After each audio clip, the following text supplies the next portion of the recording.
Makanya Sayyidina Umar ketika beliau dibunuh orang, itu pertanyaan pertama, dia pernah sujud enggak? Enggak pernah. Andai kan dia pernah sujud, maka saya tidak berani masukkan dia masuk neraka. Takutnya dia protes sama Allah, ya Allah saya pernah sujud, kenapa harus di neraka? Atau Umar ditanya Allah gini, Umar, kowe ridho wong sing tau nyembah aku kemudian dia di neraka. Kayak apa? Jadi makanya Umar ketika wafat ngintikan alhamdulillah alladzi lam yaj'al maniyati biyadi rajulin lam yasjud laka sajdah. Ya jadi saya mohon sekali jadi majelis ini sebuah majelis mubarak. Caranya tauhidnya dibenarin, apa tauhidnya dibenarin. Jadi Allah itu adhaka wa abka, Allah itu al-hadi, Allah itu ar-razzaq. Sehingga Menteri Ekonomi mbok salah rumusnya lah wong tetap mangan. Mergo Allah itu ar-razzaq. Mbok negara dikelola keliru lah wong tetap mangan, wong Allah itu ar-razzaq. Kiai ya rada akeh sing di masalah. Tapi ya tetap agama ini jalan. Lho andai kan syaratnya agama ini kiai ini bener. Wah ya repot. Kowe iso bayangno masakom bener terus. Tapi agama ini berkali-kali coba di TV itu banyak nyun sewu, ada ustadz, ada kasus apa, ada kiai, kadang ada masalah hukum. Agama ini jatuh ndak? Ndak masalah. Padahal di TV sudah dinasionalkan kan, ada kiai terlibat kasus hukum atau ustadz tertangkap karena melakukan apa itu. Tapi nggak ngefek, karena agama ini bisifdillah wa biri ayatillah. Sama. Negara mana-mana kadang manajemen ekonominya nggak jelas, tapi masyarakat ya makan karena Allah rezak. Sama, aku kancanan Mas Akom mengeluh, tapi Allah adhaka, akhirnya iso guyu. Padahal orang untungnya belas kancanan dede. Tapi karena Allah itu adhaka. Nah kita dengan istri yang kita cintai, dengan keluarga, kadang yang nangis. Karena Allah itu zat yang bisa memberi adhaka. Wa annahu wa adhaka wa abka. Terus wa annahu wa amata wa ahya. Kita tidak ingin mati, ya mati saja, karena kita objek. Nah, hidayah itu seperti itu. Allah al-hadi. Apa? Allah itu kayak apa Korea, negara ateis. Nggak kebayang di sana ada ngaji Aqidatul Awam Mabadi Fikih. Sekarang banyak. Saya tuh kalau beli Aqidatul Awam kerdusan, tak kirimkan ke Korea. Sebelum saya ke Korea, karena sebagian santri saya di Jogja. Di sana ada ngaji Aqidatul Awam, ngaji Takrib.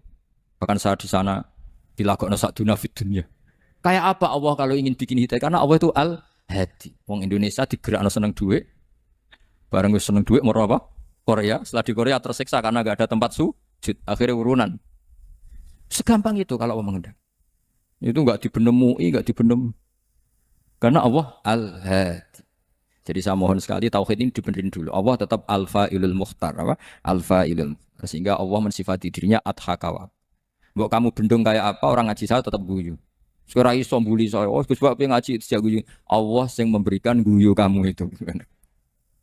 Andai kan sesuai status kamu, kowe ora ngarep guyu. Utang akeh, jatuh tempo, bojo ora percaya. Gede-gede ya, kok paham. Nah, sehingga Rasulullah kalau kita meyakini syafaat Rasulullah SAW, itu cara berpikir harus kita balik. Misalnya begini, wong Islam nakali ngono, penggaweane maksiat kok disyafaati Kanjeng Nabi kurang penggawean. Caranya berpikir jangan gitu. Kalau gitu kayak mari mangkal, wong nakali ngono kok untuk syafaati Kanjeng.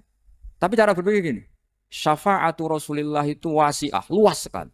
Syafaatu Rasulullah ghairu munhasirah, tidak terbatas. Syafaatu Rasulullah itu lebih sakti ketimbang dosanya umatnya. Semua ulama dulu kalau nyifati Allah juga gitu. Allahumma misalnya, maghfiratuka awsa'u min dzunubina. Ya, yang misalnya yang pakai mutakalim ya Allahumma maghfiratuka awsa'u min dzunubi wa rahmatuka arja intimin amali. Jadi jangan kitanya dulu. Kalau kitanya dulu kan nyifati kita dosa banyak. Itu sama ndak usah ngaku sudah tahu semua. Tapi nyifati pertamanya apa? Allahumma maghfiratuka awsa'u min dzunubi wa rahmatuka arja intimin. Sehingga dari nyifati maghfiratullah yang wasi'ah, yang tidak terbatas, kemudian kita sah mengatakan bahwa ahlul maksiat pun mungkin atau berhak dapat ampunan. Sama. Syafa'atu Rasulillah itu ghairu munhasirah. Syafa'atu Rasulillah itu wasi'ah. Sehingga sahlah riwayat syafa'ati li ahlil kabair min ummah. Itu bukan menyangkut melegalkan kabirah. Bukan menyangkut mengesahkan orang Islam dosa besar. Karena nanti dapat syafaatnya Rasul. Cara berpikir jangan gitu. Nanti kamu mentasjek memberanikan orang melakukan maksiat berdasar iktimat syafaati Rasulin. Itu jangan gitu cara berpikir dibalik apa? Syafa'atu Rasulullah awsa'u wa awsa'u. Sangat lu. Sehingga saking luasnya sampai yang tukang maksiat saja kebagian. Sama rahmatnya Allah Ta'ala itu wasi'ah. Rizkinya Allah ya wasi'. Sampai wong nganggur ya iso mangan ngono. Lah begitu juga rahmati Allah taala itu wasiah, sampai wong sing sumpek utange akeh ya iso guyu ngono lho. Lah iya. Tapi kalau dibalik, misalnya saya diprotes kiai, saya pernah juga diprotes. Gus umat kok mbok latih guyu, padahal mereka maksiate akeh, hutangnya akeh gini-gini. Karena kamu menyifati orangnya. Kalau menyifati orang ini sampean guyu haram. Utang jatuh tempo, sampean gak mikir dosa ndak? Dosa. Jadi kiai muridnya goblok kok kiai ini kurang tahajud itu ya dosa. Jadi kiai kok muridnya goblok tenang wae. Sementing untuk sowanan itu amatir ya kan. Mestinya cara berpikir dibalik. Rahmatullah wasi'ah, rizquhu ya wasi', fadluhu wasi'. Sampai wong sumpek wae iso guyu. Sehingga kita ini sudah objek. Loh, kita ini tidak subjek. Di alam raya ini kita tidak subjek, tapi apa? Objek. Makanya saya berkali-kali mengatakan, mbok kayak apa sumpeknya kita, tetap wong iso guyu. Karena apa? Allah mensifati dirinya wa annahu wa adhaka wa abka. Allah itu adhaka, zat yang memberi orang iso guyu. Wa abka lan zat sing maring wong iso nangis. Karena sifatnya Allah Ta'ala pasti nafidah. Sifatnya Allah Ta'ala pasti terjadi. Dan kita objek. Makanya wong sumpek utange akeh. Bojo ora percaya, tangga ora percaya, nak guyu banter-banter. Karena Allah ku adhaka, zat sing maringi guyu. Wa abka. Sudah presiden, sudah gubernur, sudah menteri. Nak Allah kepengin nangis no yo, nangis. Coba ngeluhnya apa kalau misalnya jenengan seorang mantan presiden atau mantan gubernur. Kadang anaknya calonan RT mbok menang bondak. Ngeluhnya apa orang alim misalnya, alim alama, anaknya mau jadi jurumiyah ra iso. Susah. Kaya raya anaknya jadi pasien susah. Allah punya cara untuk abegah, untuk bikin orang nangis. Nah karena kita ini objek, pasti sesumpek apapun orang yang bisa tertawa, ya bisa nangis. Makanya banyak ulama yang nggak terlalu serius mikir agama ini. Bukan karena daplek, enggak. Karena Allah mensifati dirinya Al-Hadi, yang memberi petunjuk. Kita nggak ditunggoni Kanjeng Nabi, nggak ditunggoni Wali Songo, nggak ditunggoni para Alawin yang dulu. Nggak ditunggoni Habib-Habib yang kayak Said Abdul Al-Haddad. Tapi karena Allah itu Al-Hadi yang memberi petunjuk dan sifatnya Allah Ta'ala la budda wa ayat takuna nafidah. Sifatnya Allah pasti nafidah. Amerika kayak apa liberalnya. Sekarang trennya juga banyak yang masuk Islam. Kampung-kampung pedalaman enggak ada kiainya, cukup mudin. Kadang membawa agama itu orang yang ke situ mau nyari kayu. Orang di pedalaman Kalimantan, Sulawesi itu pertama itu nyari kayu. Tapi bawaan hidayat, lama-lama bikin masjid. Saya pernah di Korea, ke sana orang nyari uang. Niatnya juga nyari uang. Tapi akhirnya tersiksa kalau enggak bikin masjid. Karena apa? Karena Allah itu Al-Hadi, zat yang memberi petunjuk. Maka kamu tidak usah khawatir. Agama ini pasti jalan ila yaumil qiyamah. Karena Allah Al-Hadi. Sama. Mbok kamu umat mbok weden-wedeni kowe ku amalan ora mesti ditampa. Nek ora ditampa mlebu neraka. Ngono mulai ngaji ya tenang ae. Tenang, santai. Bahkan kadang bilang gini, Pak Yai tadi gak bener. Masa ngecap orang mlebu neraka. Kita yang masyarakatnya gak tahu pintunya. Kayaknya tahu pintunya. Karena orang itu punya cara. Loh ya betul. Orang Bedui itu kalau ngaji sama Nabi itu lebih unik timbang yang soleh, timbang yang pinter. Sehingga banyak ilmu itu ditemukan dari orang Bedui. Karena cara berpikir itu aneh. Kalau orang soleh, orang waras kan berpikirnya ada aneh, standar. Jadi orang Bedui itu aneh. Pernah suatu saat Rasulullah itu khutbah cerita kiamat. Wah, dasarnya kiamat kayak apa? Semua orang diam nangis semua. Orang Bedui enggak, lebih cerdas. Ini Nabi itu aneh. Cerita kiamat udah ada tanggalnya ini gimana? Orang nangis semua karena dasarnya kiamat kayak gitu. Bumi dihancurkan, wus. Pantas sudah nangis dewe-dewe. Ya ono sing nangis pabrik banyune macam-macam ya. Ini kalau kiamat gimana ini perjalanan air kemasan saya kan orang mikir dewe-dewe gitu. Tapi ini tidak. Orang Bedui cara berpikir itu enggak. Malah ya Rasulullah mata sa'a. Engkau itu cerita kiamat tapi enggak jelas tanggalnya. Kalau cerita kiamat ya harus jelas dong kapannya. Jadi unik. Jadi cara berpikir sahabat kaget semua loh. Kaget. Karena enggak kepikiran. Nabi A'radu anhu, A'radu itu mengabaikan. Banyak sahabat yang menganalisis lam yasma kan. Nabi memang enggak dengar sehingga mengabaikan. Ada yang analisis lagi sami'a wa kariha. Sebenarnya Nabi dengar itu enggak berkenan karena tengah-tengahnya khutbah kok tanya. Tapi si Arabi ini cerdas. Masuk akal kan? Misalnya mau pilihan presiden, orang mesti tanya, kapan kan gitu. Ya kan? Mau ganti presiden atau ganti bupati, takarannya orang kan kapan? Kayak Mas Akom jadi wali enggak? Pertanyaannya kan kapan? Kalau jatuhnya kan sudah ya. Sehingga tanya, mata sa'ah ya Rasulullah. Lama-lama Nabi diangen-angen, bener juga orang ini. Saya cerita kiamat kok gak jelas kapannya. Ini Nabi menjawab. Tapi karena Nabi orang-orang yang sangat pinter, tanya balik. Ma'atattalah. Lalu kalau kamu berani tanya kiamat kapan, saya tanya balik. Ya persiapan kamu apa?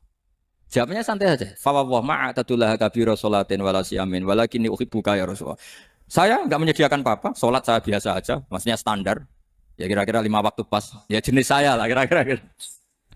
Wala kabira siyamin, dan saya puasa ya standar saja pas. Walakinni uhibbuka ya Rasulullah. Tetapi saya mencintai engkau ya Rasulullah. Jawabannya Nabi apa? Almar'u ma'aman ahabba. Sebagian riwayat anta ma'aman ahbabta. Jadi hadis itu populer tuh barokahnya wong desa. Andai kan dia punya etika, maka sowan dulu tanya 4 mata. Itu jadi hadis ahadi. Tapi barokahnya dia selonong di depan umum. Zaman Nabi khutbah itu jadi hadis mutawatir. Jadi kadang barang baik itu barokahnya orang yang enggak baik. Maksudnya su'ul adab. Tanya gitu kan su'ul. Tapi itu barokah. Akhirnya hadis itu mutawatir. Karena didengar ribuan sahabat yang mendengarkan khutbahnya Rasulullah. Tapi kalau hadis itu satu-satu kan. Khossoni bidzalika Rasulullah, khossoni bidzalika Rasulullah. Itu nanti jadi hadis ahadi. Yang kualitasnya jauh di bawah hadis mutawatir. Jadi barokahnya orang su'ul adab itu ada. Karena Allah yang mendesain ini. Akhirnya kata sahabat, kata Anas bin Malik, mereka itu mangkelnya bukan main sama Arabi tadi. Karena tanya gak sopan sama Rasulullah. Tapi setelah Nabi jawab, almar'u ma'aman habba, fama farihu bisyai'in farohahum bidzalika badal. Mereka tidak pernah senang dengan hadisnya Nabi, sesenang riwayat almar'u ma'aman habba. Barokahnya Arabi. Bedui. Makanya saya sebagai kiai ini, Bedui saya tak pertahankan ila yaumil qiyamah. Karena umat ini pernah terbarokahi oleh orang apa? Bedui. Barokahi su'ul adab tadi. Jadi mohon ini supaya majelis ini kan majlisul itorti Rasulullah, coba terlatihlah mengatakan Allah itu subjek, Allah itu al-fa'ilul mukhtar, Allah itu al-fa'ilul mukhtar, Allah itu yang menentukan alam ini. Dan Allah mensifati dirinya wa annahu wa adhaka wa abka. Allah itu zat yang memberi orang itu bisa tertawa. Dan Allah juga yang memberikan orang itu bisa menangis. Mbok kayak apa kamu neror umat? Wah, amal enggak mesti diterima gini-gini. Ternyata ning majelis nangis sih. Mulai guyu. Kadang guyu-guyune ngenyak tenane. Daripada apa ya agak-agak merodok orang yang dohirnya beda dengan batinnya. Enggak perlu distatuskan seperti itu. Ya sudah biasa saja. Jadi nah, fi muqaddimihim, imam besar dalam manhaj ini namanya Abul Hasan apa? Asyadili. Abul Hasan Asyadili itu kalau ada orang tanya gini, Beb saya ini susah, sholat saya tidak mesti diterima Allah gini-gini, marah. Enggak usah. Kafa bika jazaan an radiyaka laka ahlan. Sudah kamu ditakdir pernah sujud itu sudah keren. Saya itu andaikan dapat kabar dari malaikat bahwa sholat kamu tidak diterima, saya tidak susah. Bukan karena sombong. Pernah ditakdir sholat sujud yang Allah itu keren. Kayak apa malunya kita ketemu Allah kemudian kita di bumi tidak pernah sujud. Makanya itu Abul Hasan Asyadili kowe ora usah mikir salat ditampa taro ora usah mbok mikir. Kowe ditakdir tau sujud itu hebat. Kafa bika jazaan an radiyaka laka ahla. Cukup kamu mendapat balasan dari Allah, kamu pernah ditakdir sujud. Gak perlu ngaji alim alamas, gowo sawi ngalor kidul jalalain keren. Paling gak malaikat pernah melihat kamu, gowo tak kitab kubudi. Gak penting pahammu gak penting. Karena isra bakat paham teman. Jadi Abul Hasan Asyadili adalah orang yang dan itu Al-Hasani ya, dan itu Al-Hasani. Makanya macam-macam kita yang Al-Husaini sudah kita punya Faqih Muqaddam, punya banyak. Di Al-Hasani yang paling populer diantaranya adalah Abul Hasan Asyadili. Beliau tuh kalau ngendikan sesuatu itu positif terus. Termasuk itu ketika ada orang resah sholat saya diterima ndak, kata beliau, wes yang support nak, ditetir tahu sujud. Saya itu sebetulnya kadang-kadang yang miris, wes sholatku tompo tahu, tapi saya sangat sadili. Sangat-sangat sadili. Saya enggak pernah berdoa ya Allah ibadah kami jenengan terima ndak, karena takut kalau doa gitu keterusan itu terus ditompo ora ya. Akhirnya keterusan gitu. Akhirnya ngenes. Masa orang pernah sujud ngenes? Lama-lama gini setan masuk, apa artinya saya sujud ternyata enggak diterima. Lu wong kawula kok iskal tentang pernah sujud. Itu kan ibarat gini, kamu ngasih uang sama orang tua kamu, misalnya Habib Soleh ngasih uang Habib Ali, terus apa artinya tak kasih, kemudian beliau tidak terima kasih, itu kan lucu. Terima kasih tidak terima kasih, seorang anak ngasih orang tua itu keren.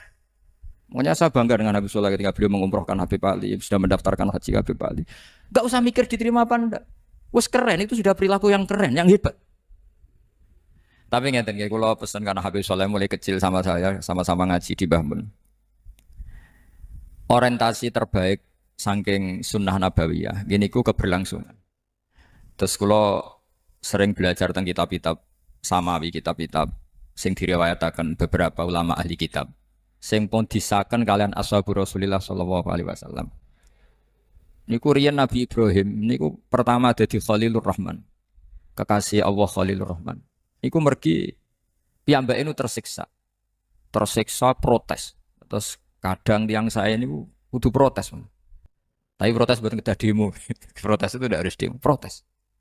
Ya Allah, dunia ini tidak fair. Engkau yang Tuhan, engkau zat yang begitu penting, engkau zat yang menciptakan langit dan bumi, engkau zat yang memberi rizki, yang bikin air, bikin oksigen, semua kebutuhan manusia, kemudian mereka tidak kenal engkau. Ini tidak fair. Jadi beliau itu tiap malam tuh ngumpat. Ini enggak fair dunia ini. Engkau yang begitu penting mencipta langit bumi, engkau begitu penting yang menciptakan air, menciptakan kebutuhan manusia, kemudian mereka tidak kenal engkau, ini tidak fair. Ini tidak benar. Jadi sering marah. Karena sampean nggak bisa bayangkan kan apapun hebatnya presiden atau menteri atau rektor atau kiai itu nang desa nggak dikenali statusnya diundang lek apa yang dilek itu gak keren belas. Karena ya sama kan, misalnya Habib Soleh Alatos, muridnya Said Umar punya bangun terus nang desa diundang pening dilek itu kan gak keren belas. Awal dari keren tetap dikenal. Nah kemudian orang itu tidak kenal Allah. Makanya terus beliau sujud berkali-kali, ya Allah, sama siapa munajatnya beliau? Innahu la yahzununi alla ara ahadan fil ardi ya'buduka ghairi. Jadi cara kiai sarang namanya innahu sak temene kelakuan la yahzunu, yektene nyusano ni ing ingsun, nyusano banget karena pakai lam taukid. Innahu sak temene kelakuan la yahzunu, yektene nyusano banget ni ing ingsun. Apa sing nyusano an? Apa sedene kelakuan la ara ora ningali ingsun fil ardi ing dalam bumi. Ahadan ing wong suci ya'budu kang nyembah sapa ahad ka ing panjenengan ghairi saliyane ingsun. Ya Allah, sungguh saya sangat susah. Karena engkau zat yang begitu penting, kemudian yang tahu kalau engkau Tuhan itu hanya saya. Sampai ngenes gak? Misalnya ada orang melihat Sayyid Umar Hafid, kemudian tidak tahu kalau beliau orang alim. Sampai sebagai muridnya ngenes gak? Ngenes kan? Ada orang memperlakukan Mbah Mun, tidak tahu kalau beliau seorang alim alama. Kita sebagai santrinya ngenes gak? Ngenes. Lah ini Allah yang Tuhan, kemudian orang tidak ada yang memperlakukan dia sebagai Tuhan. Bahkan nyebut saja tidak mau.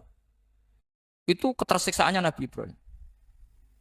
Kalau kita kan tersiksa mergo di duit. Ora payu rabi terus sing wis payu rabi ra iso wayo ya gitu.